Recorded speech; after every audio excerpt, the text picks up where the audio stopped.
Today's half-life practice problems are going to be a little different than the ones you completed previously. Previously, the problems dealt with full half-life periods.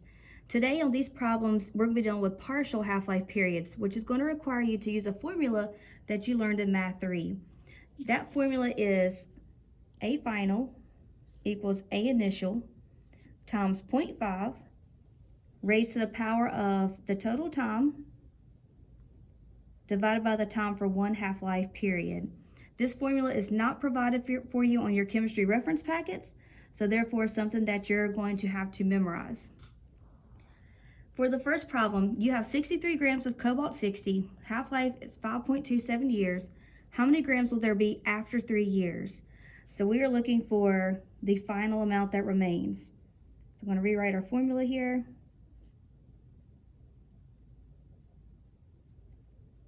And since it's already set up to solve for the final amount, I'm good to go. I'm going to start plugging in all of our information.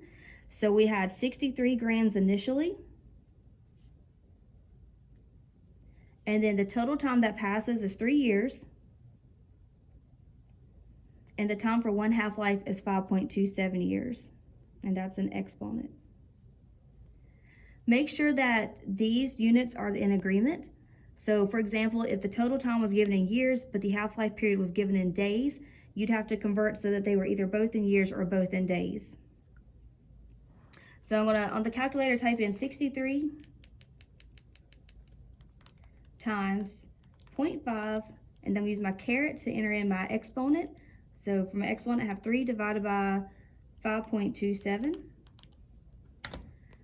And I get that the final amount that remains after 3 years is 42.4596 grams.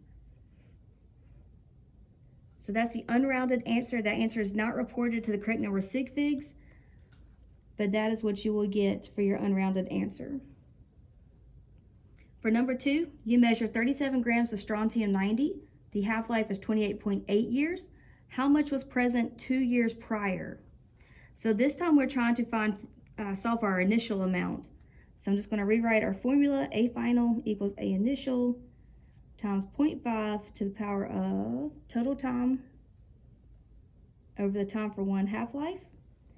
So we have the final amount is 37 grams. We're solving for A initial. The total time that passes is 2 years. And then the half-life is 28.8 years. So what I'm going to do first is I'm just going to go ahead and solve and find out what this equals here. So in the calculator, put 0.5 and use my caret button and then type in my exponent 2 divided by 28.8. So that gives me 37 grams is equal to A initial times 0.953005. And now to get A initial by itself, I'm going to divide both sides by 0.953005. That's going to cancel it on this side, and then I need to do the same to the other side. So 37 divided by that. Oops, the initial amount that the initial amount that I started with, 38.8246 grams. That's A initial. For number 3, you begin with 326.04 grams of iodine-131, and 11 days later, 126 grams remain. What is the half-life of iodine-131? So I'm going to start writing our formula.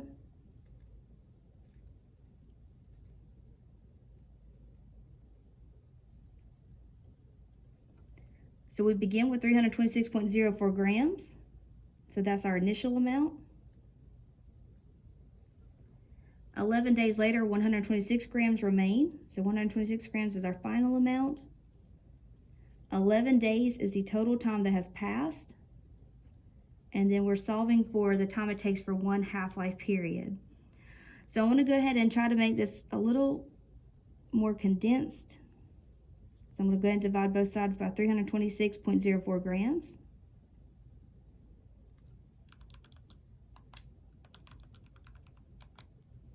So that gives me 0.386456 is equal to 0.5 to the power of 11 days over the time for 1 half-life, or x. And here's where you and I probably differ. I'm going to show you this way. What I would do at this point, because I need to get this to no longer be an exponent, so what I'm going to do is I'm going to take the natural log of both sides.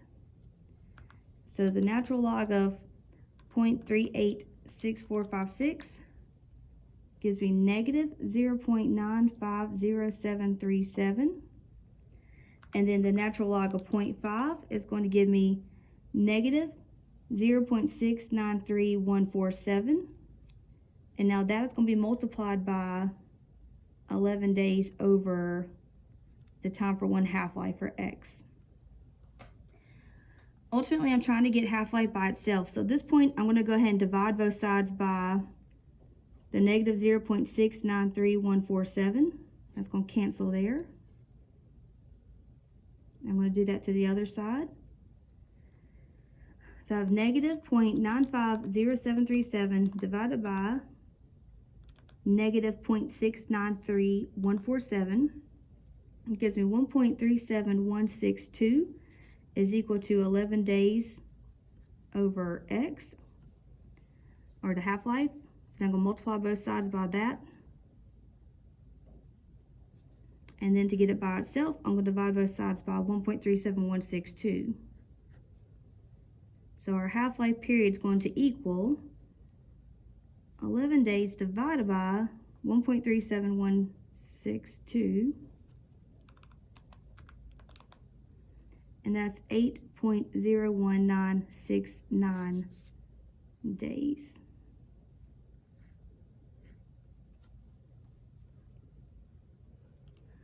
For number 4, sodium-24 has a half-life of 14.96 hours. How long will it take for a mass of sodium-24 to reach a mass that's just 5% of what you started with? So again, I'm going to start just writing our formula here.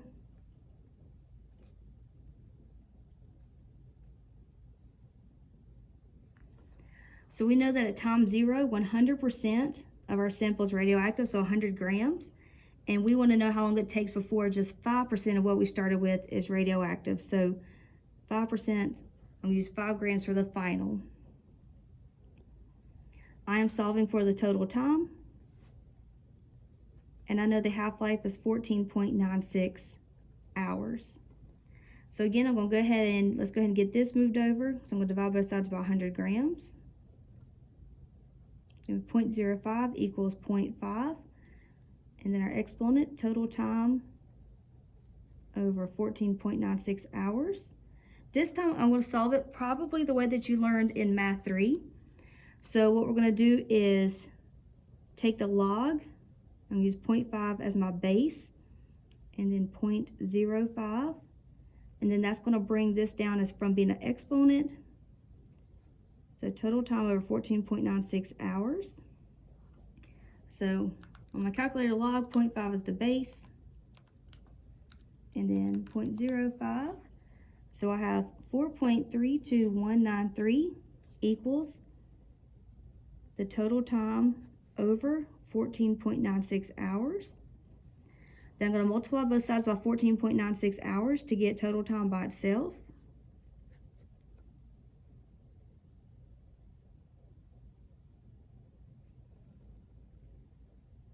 So our total time that has passed equals, so 4.32193 times 14.96, 64.656 hours.